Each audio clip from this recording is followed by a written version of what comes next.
Sherie, and I'm an alcoholic addict.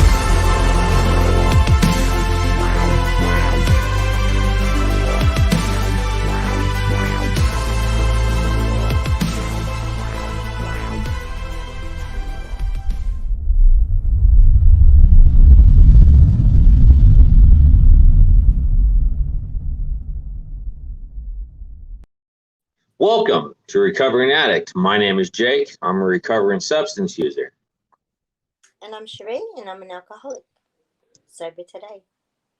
And tonight we are going to discuss working our recovery with our children.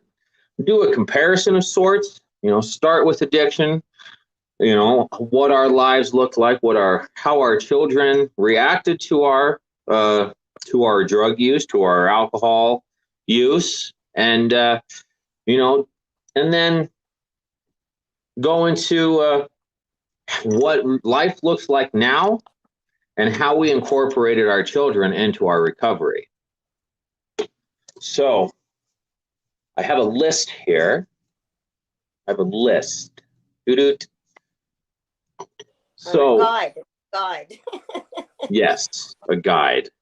We can stick to that. We'll probably veer off into various directions. Let's. That's so good. That's what we do. Yeah. That's our work on it. We'll greet the chat real quick. We got Nicole R. Rolo. Is that Rolo? Remember those Rolo commercials where how did it go? It was like, I remember one, they were in like a movie theater and there was like some grandpa business. Like grandpa always had Rolos, and they're just like somebody got a Rolo in a movie theater and then like remember their grandpa. And so it was like this really compassionate commercial to sell candy. Oh, so it was different in Australia. We had these things called jaffles. It's like a hard-coated chocolate ball, and used to roll the jaffles down the aisle. What, like coins? No, chocolate. Hard-coated chocolate. And they were called jaffers. You roll them down the aisle. Oh, interesting. No, weird. Yeah. Jamie. Good evening, Jamie. Hey, Jamie. We got Tracy here. Hi, Tracy. Michelle H. Yes, from Canada. Hello. Long time no see. I thought she changed. So she changed her thing. Is this the same Michelle? Is this Michelle Hotel Levine Martin? Yep, that's the one and only. Des. Hey, Desi. We got Christopher Lopez here. Lopez. Hello. Wow. Welcome. I messed that up. PD. Share Squad. He's with us again. Woo. Epi's here. 80s commercials. All he says is 80s commercials. Oh, he did say the Jake and Sherie show. Hello. Debbie Tucker. That's a new name for me. Hi, Debbie. We got Mo in Florida. Mo. Daz Jose's here. She's actually, I believe she's in Layton, Utah. Nice and close. Yeah. She could come to the in-person meetings you're having. If she wanted to, they're Monday through Friday, 6 p.m. Iron House in Ogden. We do a workout and a meeting. If you are interested, you can do one, both, or either or. Up to you. It's always a pleasure to see Marilyn in the chat. I think if I'm correct in my thinking, I think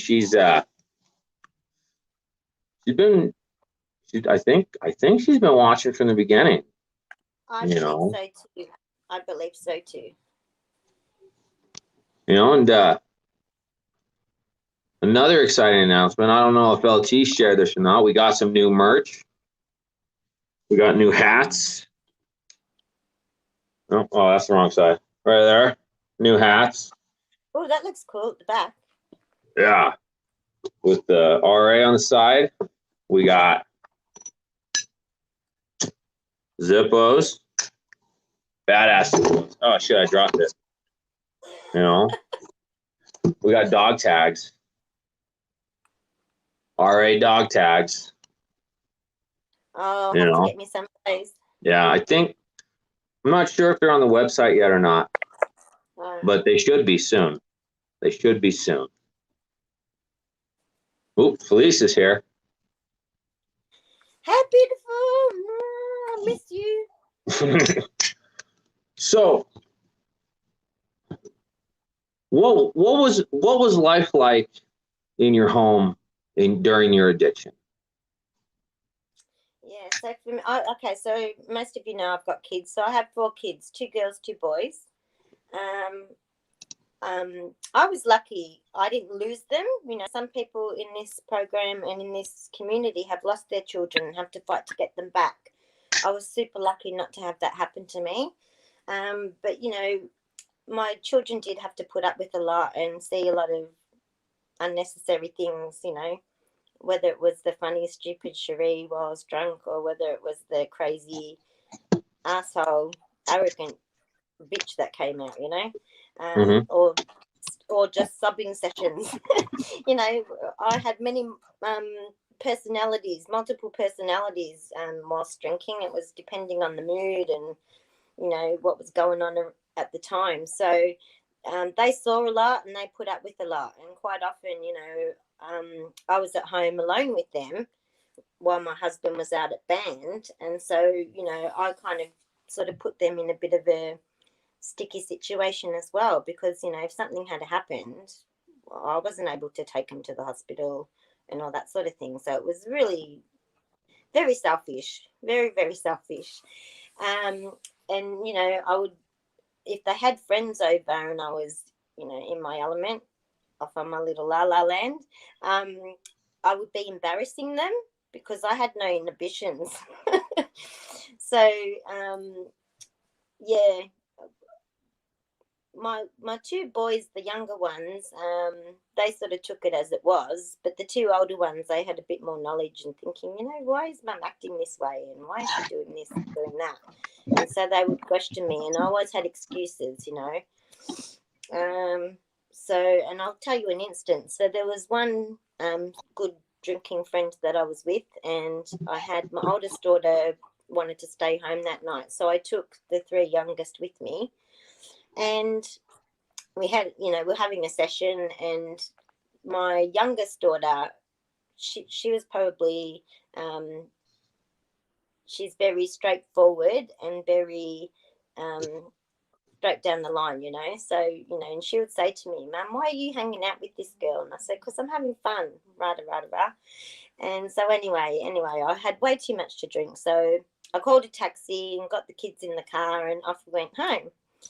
And so I got in trouble because then the next day I had to go back and get my car. And I thought, oh, you know, I was being responsible by getting a taxi and not driving. So what do I do the next week? Me and my selfish self thought, well, you know, I'm not going to get in trouble again. So I just drove home with the kids in the car. So, and that sort of really was an eye opener because it's a very unsafe, very selfish, very pathetic and disgusting thing to do. You know, I put my children at risk. You know, and I didn't really care about myself if I died, but I, you know, obviously opened my eyes to say, well, hold on a minute, this isn't good. And when I came to the rooms and I learnt about the yets, you know, and the progression of the illness, all right, so what was it going to take, you know, for me to get even more out of control and then have an accident and things like that? So it was a really good eye opener. Yeah, and during my addiction, my kids had to experience with dad disappearing for days. You know, I never used around my kids. You know, the way when my trauma cycle decides to reenact itself, it's no. There's I I disappear into the shame closet, you know, like there's no way, you know, they my older children have seen dad coming down, but and I think Drake was too young to remember, but I would disappear, and that was something that they had to deal with, and like, I tried to stay clean. I tried to, not run to the dope house whenever stress would overwhelm me, or, life, trying to live life on life's terms just got to be too much. And like, nope, I can't do this. Or I was so overworked that, like, there were times that I was working 2 jobs, and I would come home and I was expected to continue working, come home to a honey-do list. And it's like, I just put in a 20-hour day, and I've been doing this for months. And like, I'll admit, there were some times I would relapse just so I could lose a job, just so that I could not be so overwhelmed. And it was rough.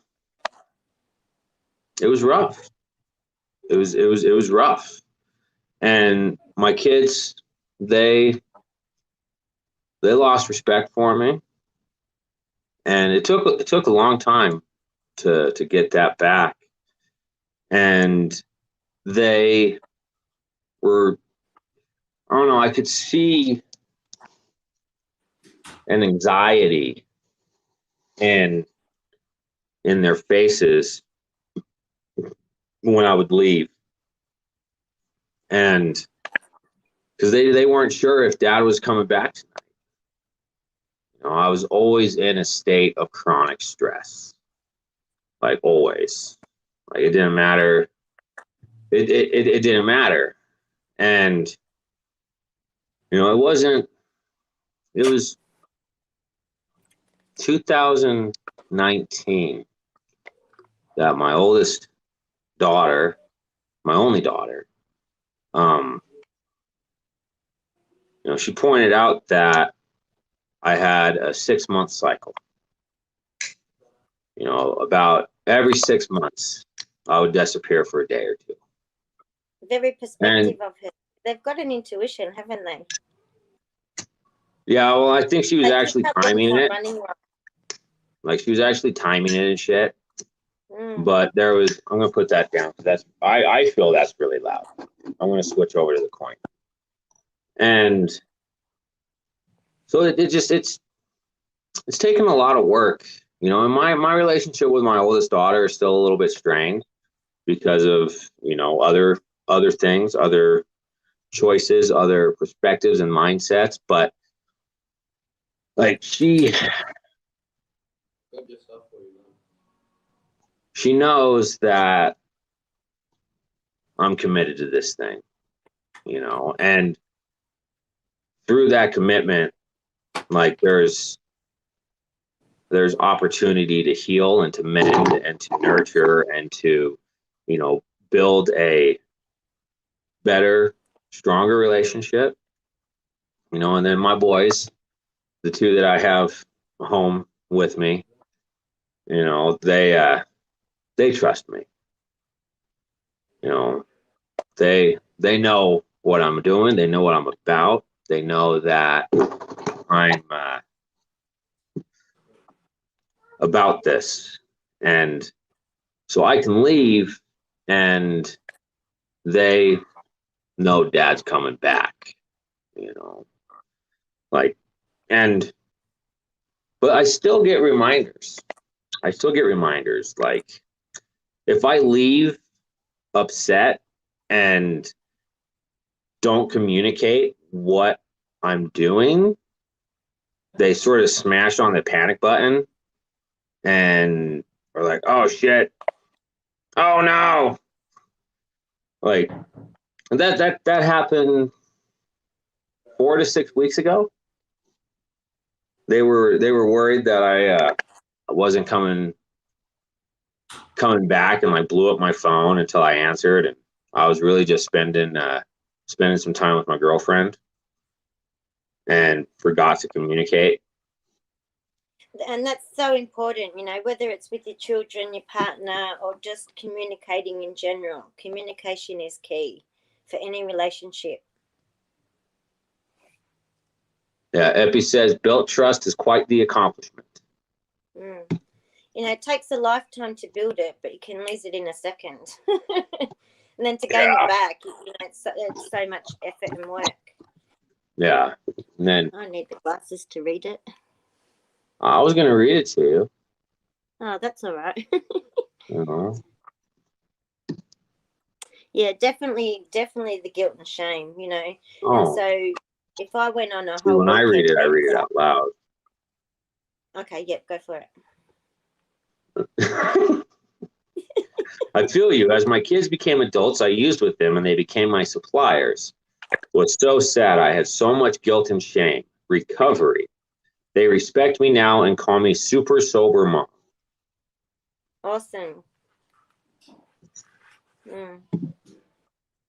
Yeah, see, and another important lesson I learned during that, you know, is I was my children's friend.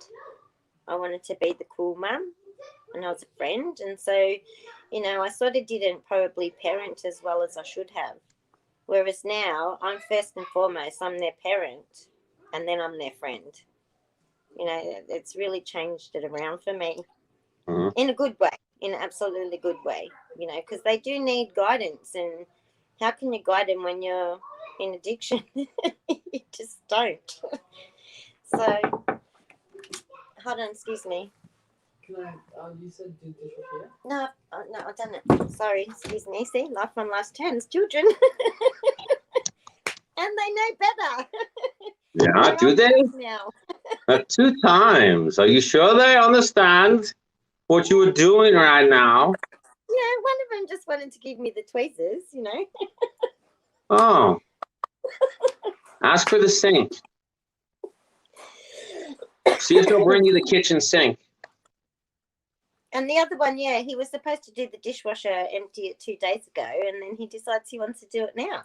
I'm like, I've already done it, bro. Wasn't waiting for you. Oh, yeah. So what I was going to mention was, you know, so I'd go on this bender from Friday night, you know, the minute that I could, until whatever early hours of the morning on Sunday, for example, and then trying to just sleep the rest of the day off, not spending any time with them, you know. So there was more to just the side of, or the cause of them seeing what was happening at the time. I think that's the 3rd time, Jamie Lee. You know what I'm talking about. And but then I'd be hungover, grumpy and remorseful and feeling sick and seedy and couldn't do anything with them anyway. So, you know, the whole weekend was gone and I wasn't spending any quality time with them. You know, so they had also to suffer the consequences of my actions as well. It's a really selfish disease. Yeah, like there were several times that I would lose jobs for, you know, relapsing or, you know, and I put my family at risk of like being homeless or being able to provide. Yeah, not being able to provide. And, you know, there was various situations, but I created a lot of chaos. You know, there was there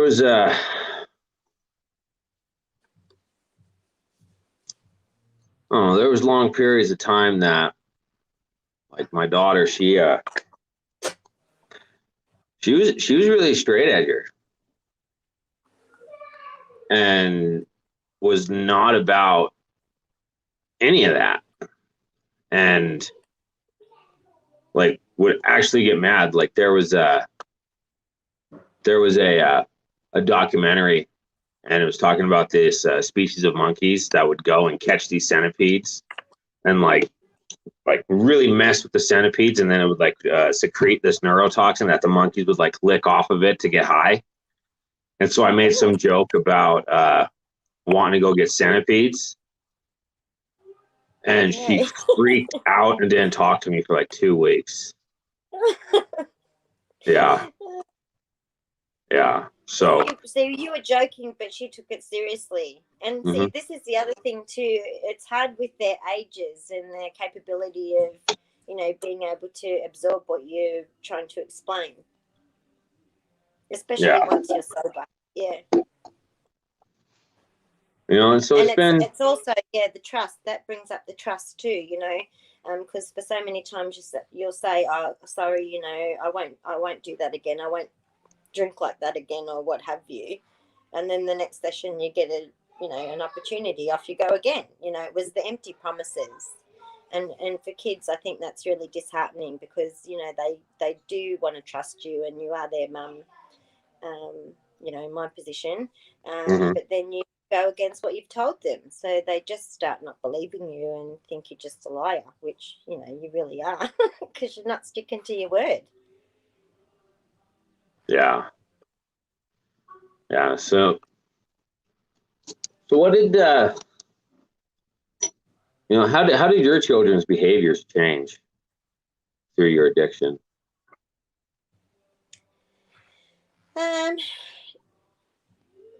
To me, really, they were a little bit more withdrawn.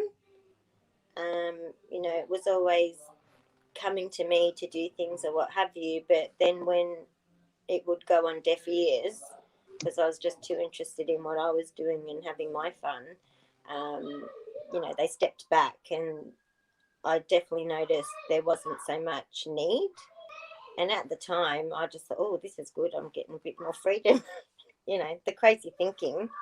When I look back at it now, I think, it goes to show you how they can withdraw and, not come to you for things that they should be. Oh, yeah. But, as again, it's my second daughter who, over all of this, was probably the biggest affected, because she was sort of at an understanding age and, going into the 11, 12 hormonal women stuff and everything. So, she didn't have just that to deal with. She had her mother to deal with too. So, so she's been, great in communicating and discussing things and understanding. But it probably took her a bit longer, when I did the amends, it took her a bit longer to forgive me for the things that she'd seen or been put through. But in saying that, she's probably the most proudest of me and the most supportive in what I'm doing. She wrote me a beautiful letter when I hit my 1 year. I've still got it. I've got it in the back of my workbook. And, she tells everyone, oh, my mum's sober now. She's really, really proud. So, she's one extent to the other, really mad and angry at me, but then she's proud for what I'm doing, and she's seeing that I'm working it. So it does make a big difference, and she'll say, oh, you're doing another meeting. And I'm like, yeah, darling. She goes, good on you, And she actually has little chats with me and says, oh, she knows all about the tools, and we've had lots of multiple conversations about the things that I've learnt and how it can be better. And, she's very understanding in the sense that, oh, well, look, I can see how it's changing and you're becoming better, Mum. What tips can you give me so that I can be better in my life? And the other thing is that the statistics for Australia as well is, 1 in every 4 person is going to have addiction of some sort. So you look at my family, I've got 4 kids. So there could be one of them that could have an addiction. And so there's only 3 that actually drink, and, they drink like their dad. They have 1 or 2 and that's it. They're really good. They don't have a problem at all. But it's my last one who I'm not sure about because he's only 17, so he's not really at that drinking age yet. He's had a couple with his dad just at home, you know, and that's it, but nothing untoward. But who's to say that, you know, there's drugs out there? So, you know, I suppose the two youngest are more likely in my mind to have that opportunity and perhaps that. Just because you're on the board.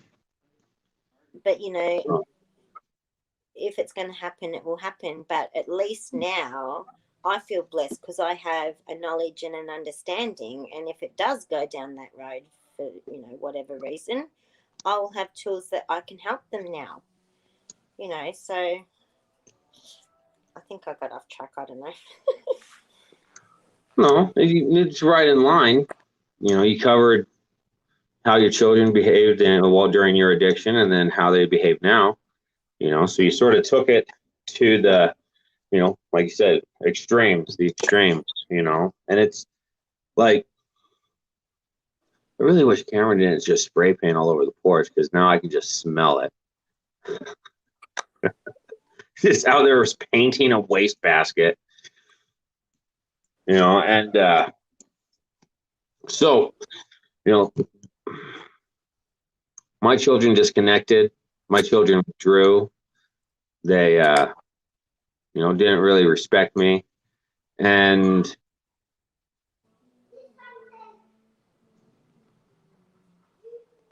do you see this?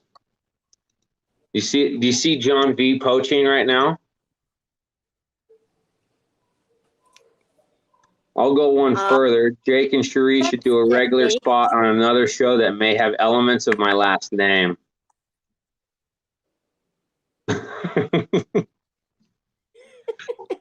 All right. I'll make a date with you, JV, and I'll come on. Oh, yeah. So, you know, they disconnected.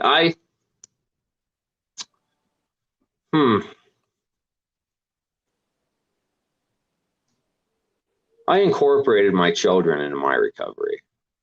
You know, like I got my boys home full time, and I still had work to do. And so they would go with me to meetings. You know, 2020. You know, I did the 90 and 90. I did, hell, I even did, so when everything shut down for COVID, like the local Alano Club, you know, shut its doors, you know, because everything, you know, stay at home order and all that stuff, whatever. And I actually had a group of people that I did a big book study with every morning for like 5 months. Nice. And, you know, it was around my kitchen table or at another lady's house. You know, we did that 7 days a week, and we would do that, and then we'd go to the meetings in the evening, you know, at the nearby park. And, you know, now it's just, we've just kept that energy going. And, you know, Drake comes with me to the gym when we do our meetings, our RA meetings. And, you know, he comes to hang out with Millie. You know, Millie's his bestie. And, you know, I go to train, do recovery, and hang out with the Weavers, you know, hang out with family. And, you know, that's how I keep my kids in my recovery, you know. And I have, like, LT commented here, we took our kids to family group at my IOP, was open and honest with them. It was a great experience, you know. And, you know, my story is just a little bit different. You know, I have a DCFS in our lives right now, and we go to therapy. All three of us go to therapy once a week, and, you know, I did all of the therapy they wanted. You know, addressed all of the you know, various obligations that they that they wanted. And, Yep. you know, we go to meetings. I have those, and I have conversations about drugs and conversations of, come say hi to the internet. Hello. Hey, Jake. I know. Bye. How'd your wastebasket go? What? Is it all colourful? Or is it one colour? What? His wastebasket, wasn't he spraying it? Oh, no, Cameron was. Oh, okay. Sorry, darling. Wrong son. Yeah, it would have been different if he was out there messing with spray paint. I would have had to crack the window. But no, he was in the shower. Huh. Love you, baby. Get out of here. So, you know, and we still, you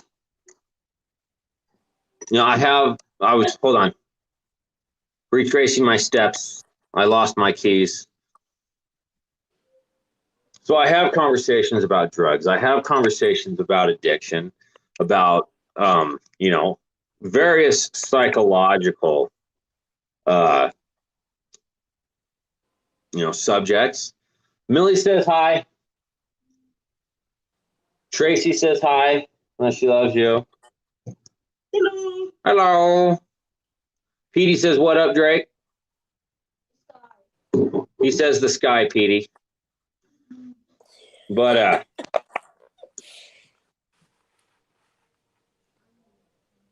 oh, Debbie's been around here for a while.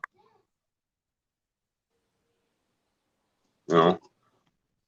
Oh, But, looks like she missed Link as well. yes. Yes.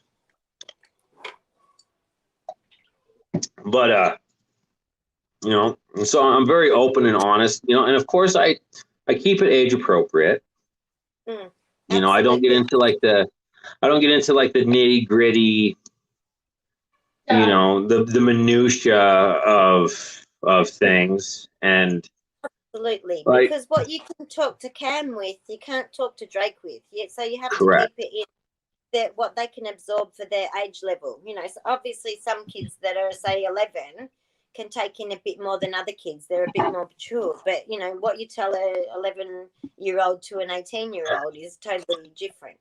It's, you know, you don't lie, but you do withhold information just to protect them, and you know, not to scare them and all that sort of stuff. Yeah. You know, and he knows a lot. He knows a lot.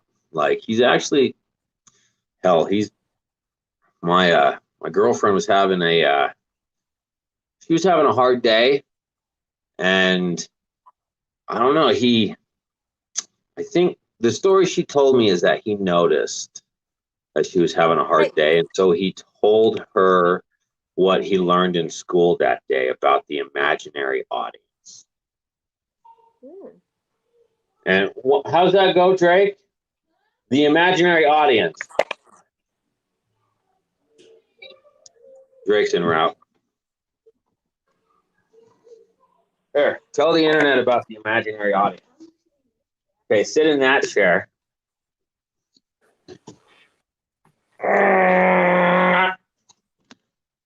Tell them about the imaginary audience. You've been on camera enough, it doesn't matter. Nobody's actually watching us right now. Yeah, we're making a recording that's going to be put on YouTube later. Yeah. It's just that I've popped in the background a couple times, but not actually been up here in camera view. Yeah. You've been on camera a lot. No, in camera view, like. Okay. Anyway, so the imaginary audience. The imaginary audience is like your brain is saying, like, when you pass different, like, other people at school, and they randomly start laughing, and you think they're laughing about you, and so the imaginary audience is basically so you think that they are, but most of the time they aren't. And that's why bullies are most bullies are, because they think, like, if you're in a group of friends and you guys randomly start laughing, they're laughing at him or her, and then they purposely target you and not other kids. See?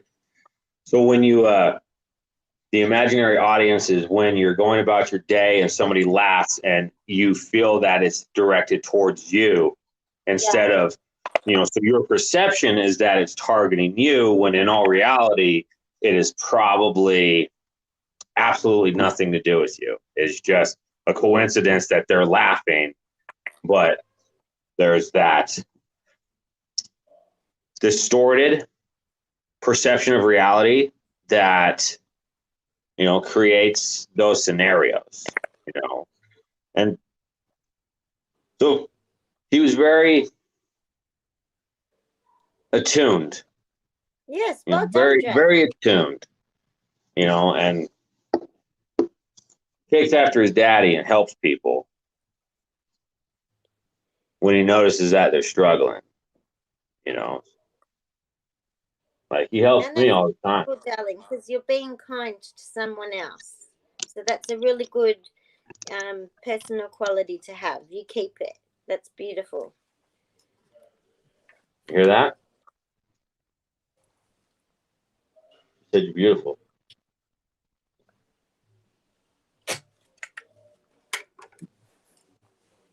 Okay. He's gone camera shy. A little bit. He's being camera shy for sure. But so what? Yeah. We'll edit this out. Okay, you're welcome. Yeah, that's not gonna happen because we're actually live.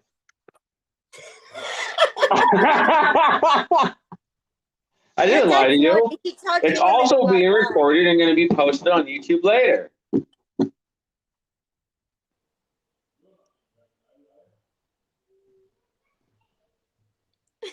Oh. I didn't lie to you. I was honest. I just chose which details to present. Pinch him, Drake. I'll give you permission. So anyway, yeah, the imaginary audience, emotionally attuned, this guy helps people, and, he pays attention. Like, he really does pay attention. Deception by Jake, Sunday nights at 10 p.m. Haha. John, Jamie's quick. I thought that was John then. Put the glasses Well, and then Nicole, that's one way for open and honest communication. He is very smart. You're getting compliments now, baby. Tracy says, good job. LT says, very good boy. Good job, Drake. Debbie says, precious guy.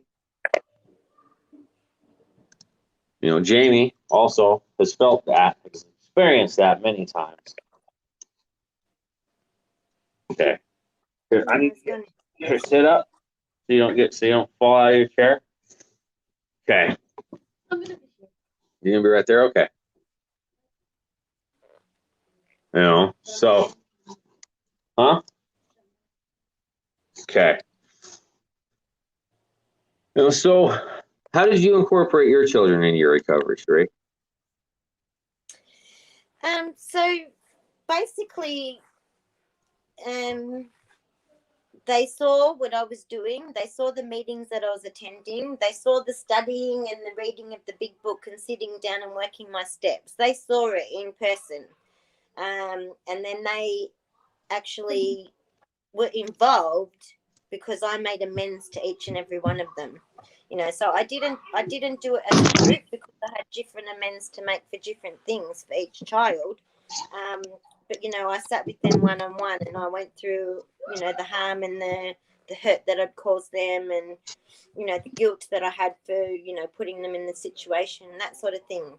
And as I said, pretty much the 3 of them were on board and they're like, yeah, you know, we forgive you, Mum. You know, we see that you're working it.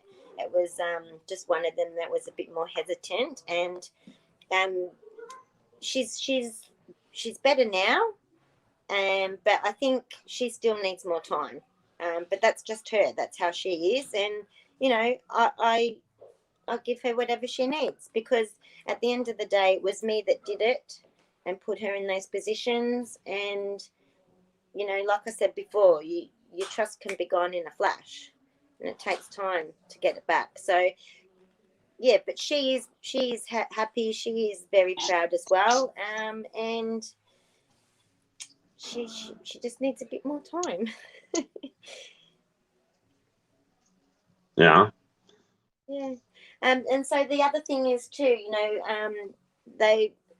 what I also wanted to try and express to people, especially newcomers, is that you got to find a balance, especially if you're a mum or a dad and you've got a family of children to be looking after, because you have to, you know, fit in work, fit in your recovery, fit in your children's wants and needs. You know, it's not always easy. You know, well, I think that's 5. If I hit 5 on, you know, Jamie, I wasn't counting. I wasn't counting. Test today.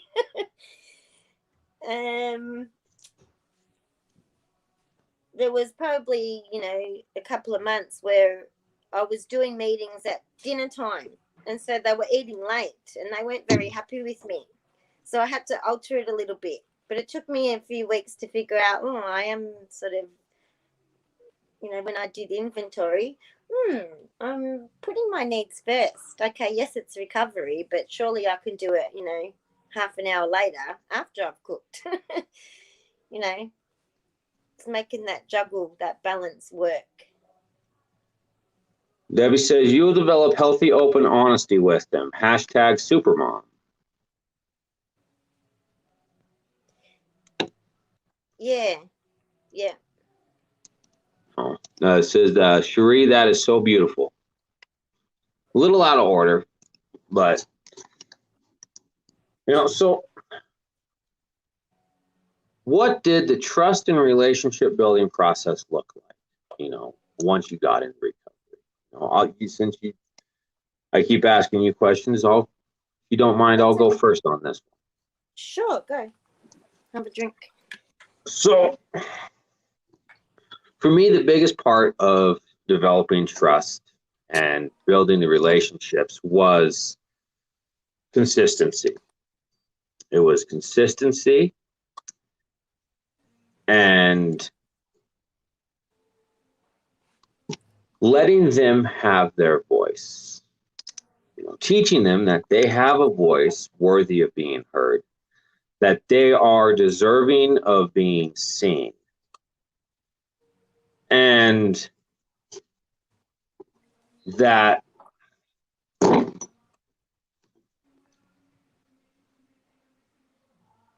absolving my ego and also, like, a huge part was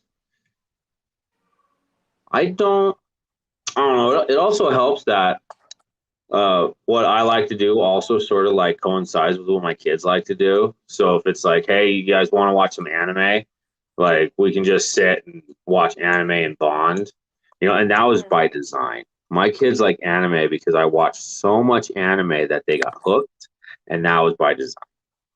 Like, I wanted my kids to enjoy anime so that I could watch anime recklessly without, you know, like, resistance. Oh, I really don't want to watch anime. Oh, I really enjoy anime too. Let's go do that. That sounds great.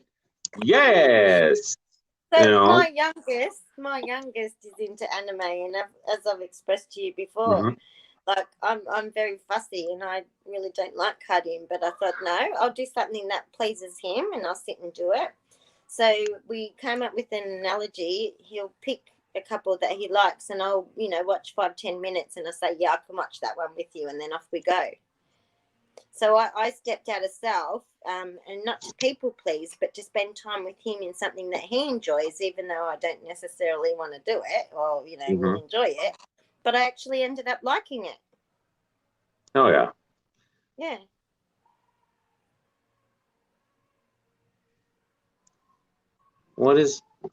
So Delphine, so I was distracted just for a moment. What about Jake's show in the AM? Sherie should wake up with us. Sherie lives in Australia. To those who may not be aware, it is currently lunchtime. It is lunchtime. Like 11, 12? And we have to be, it's 1:45. 1:45. So your 8 p.m. Mountain Standard Time is my 12 o'clock lunchtime, noon. Yes. So, this is video evidence that Recovering Addict is global. Just keep that in mind. But another part of the trust and relationship building process was learning, educating myself in a new parenting method called TBRI, trust-based relational intervention. And that's how I parent. I give my children choices. I attend to their sensory needs. I allow them to have input. I give them advanced notice for tasks that need to be completed. Advanced notice if changes in the schedule are going to be made. Yes, that's why I've worked very hard to, Monday, Wednesday, Friday, I'm at Iron House doing the RA meeting. And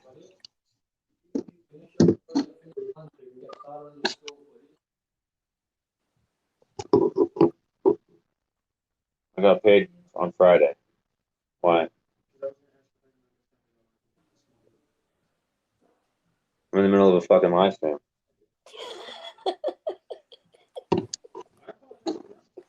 See, I love it. There's a hair tie. There's a hair tie at the top of my slot. I'm in the middle of a live stream. You got 30 minutes, buddy, and you'll have Dad's undivided attention. It's like 12 minutes, buddy. Pal. Oh, buddy, pal. Friend. Come on, amigo. That's Sherie. We're talking to Sherie on the internet.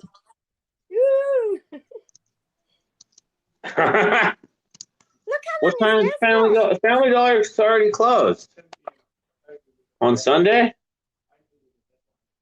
Well, we'll go here in about 12 minutes. Dickhead. Okay. So, what is that? Did you mute yourself? No, I was just trying to laugh really quietly.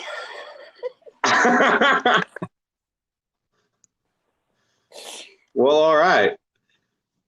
Everything I was going to say is gone. Like, I have no idea where I was. I don't know where I am right now. So it's your turn. For me, it was just the main thing was to be honest, even if they didn't like what I was going to say, to show them that this program teaches you have to be brutally honest.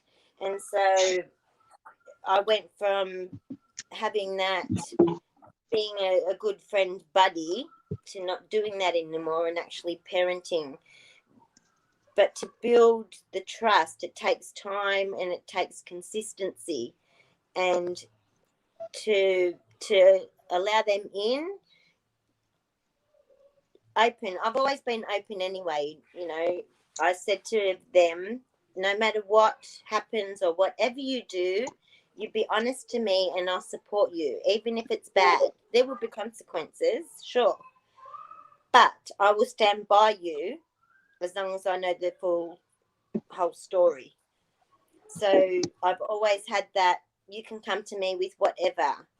no matter how bad, and I will help you because I love you and I will always be there. You know, that brutally honest reminded me. So I don't like, I pay attention to what I say, right? And there are times when a topic is brought up that may be a little bit more sensitive, perhaps, you know, one of those evocative cues that like triggers a negative emotional reaction. And like I used to like tread lightly, you know, and by no means am I saying that now I just sort of like run through like a bowl in a china shop. But when those things happen, it's an opportunity to help my children work through this event.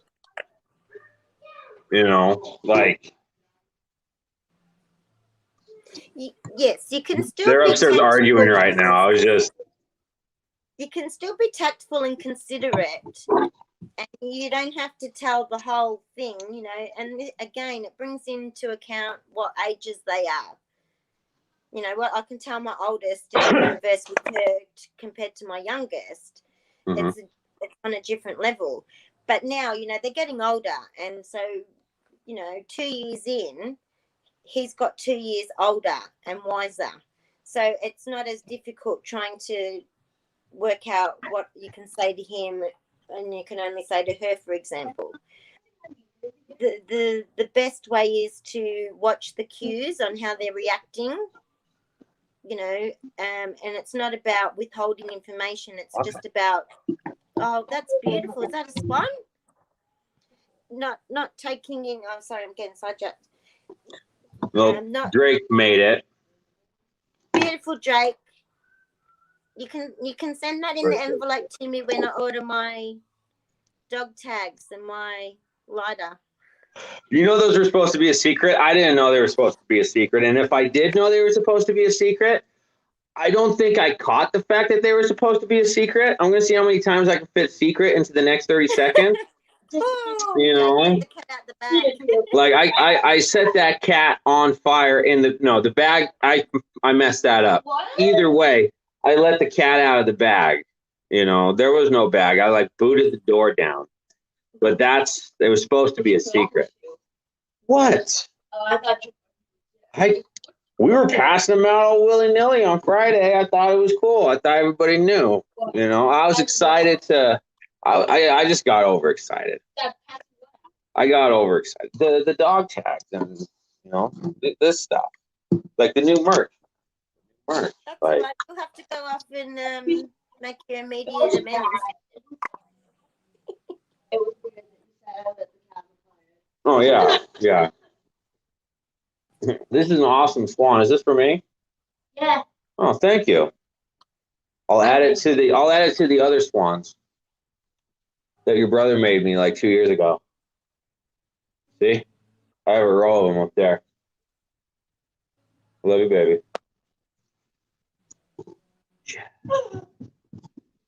Busy night. Busy night.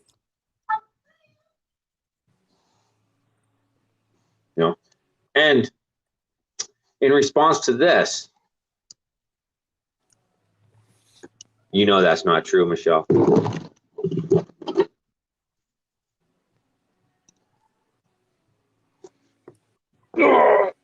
But anyway, where were we before all of this fuckery? I don't know. That was a lot. A lot just happened. You know, Lots of interruptions today. I don't know. It's, you know, I've been waiting for the dog to try to climb into my lap, but that hasn't happened. You know, I guess that happens in the morning, and you know, The Yeah, but what I find sometimes is you've put it out there and then you watch in another minute or two, the dog will be coming over and it's like, what?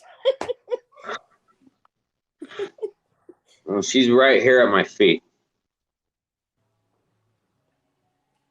I think she's Yeah, I keep mine out because she started to bark. okay. She breathed. Okay, she's not dead. She's an old girl. You know.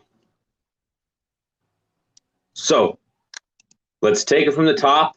Roll the opening. That sounds like an excellent idea.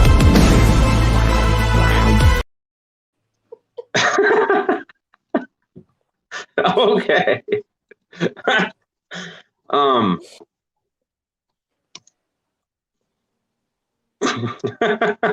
We're lost. Help us out, guys. It's over. It's over. You know. Let's consult the chat. Okay. You know. So how's everybody? How's everybody? You know, what is who has kids in the chat? You know, I know Tracy, the LT, Felice,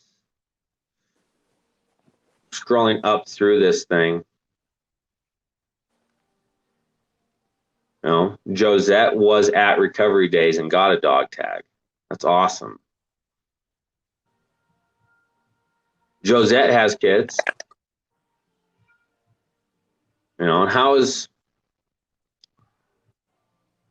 9? Wow, you go. Tracy's been busy. You've been really busy. Super busy.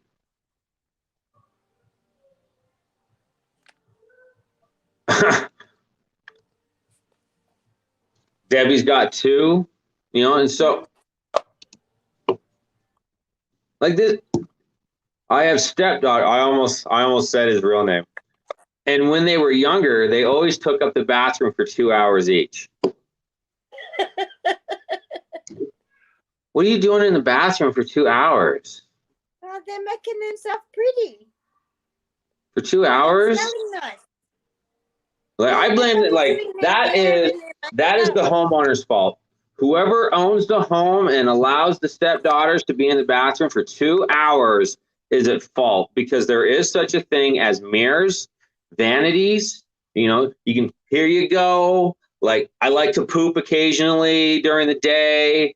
You know, I got you this thing so you can do your whatever it is that you're going to do in your bedroom, so that the bathroom is not occupado. You know. Yeah, but you can't have your hair dryer and your makeup and everything in your bedroom. You have to do it in the bathroom. Why? It's a girl thing, because it's proper lighting, and then you're not going to proper lighting everywhere in your room. You can clean it up. Look, I don't have a very big, you know, what's it called? Regime here.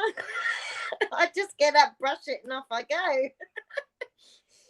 You know, but some women spend a lot of time grooming and making themselves look beautiful, you know. Oh, look, I actually put a flower in today. That was my effort. Look, a flower for the Recovering Addict family. Yeah, I guess I don't know. Makeup, and, you know, some women spend an hour putting makeup on. I don't understand it personally. Everybody has their own way. He sent one of his daughters a bill for $15,000 and she won't pay it.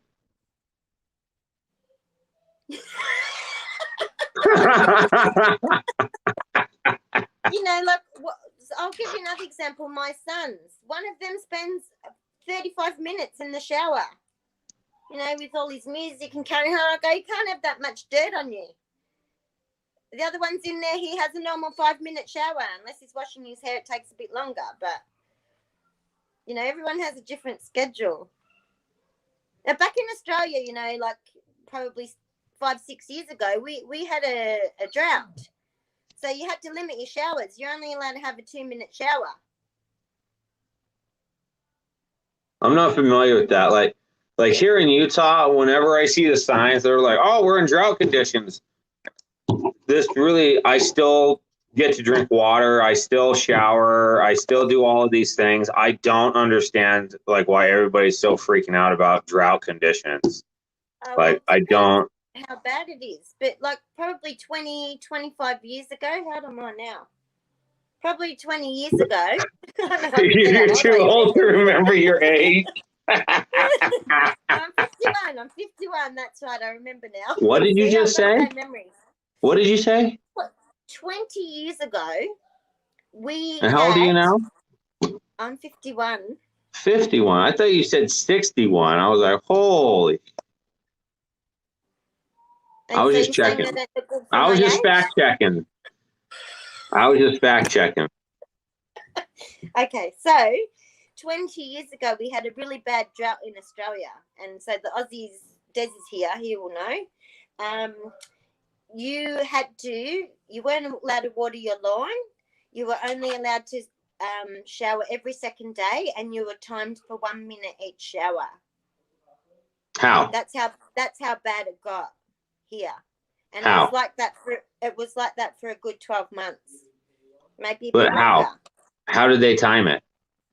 Well, we didn't want to run out of water, so that was the strategy to ensure that we could still have drinking water.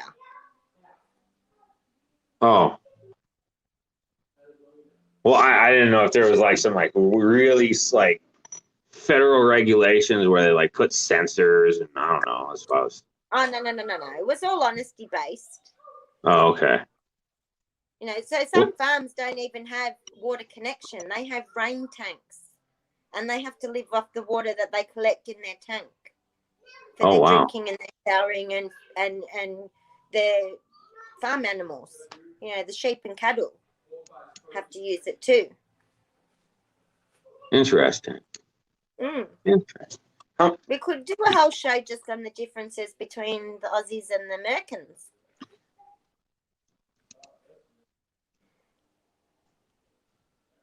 They have an agent in each person's bathroom with a stopwatch.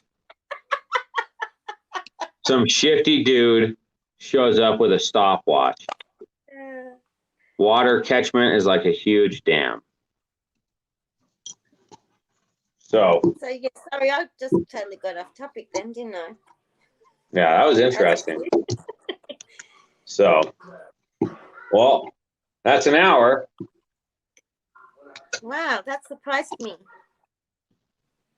Yeah, that's an hour and my phone's about to die. Okay. So we'll do the Serenity Prayer. Serenity Prayer. Misread. He said misread Shifty. Like I also misread Shifty. You know. I don't know what you're talking about.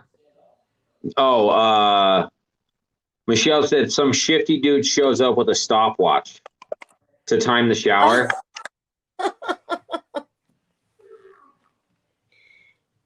Hour, yeah, 2 minutes and 14 seconds to be exact. You know, so here we go.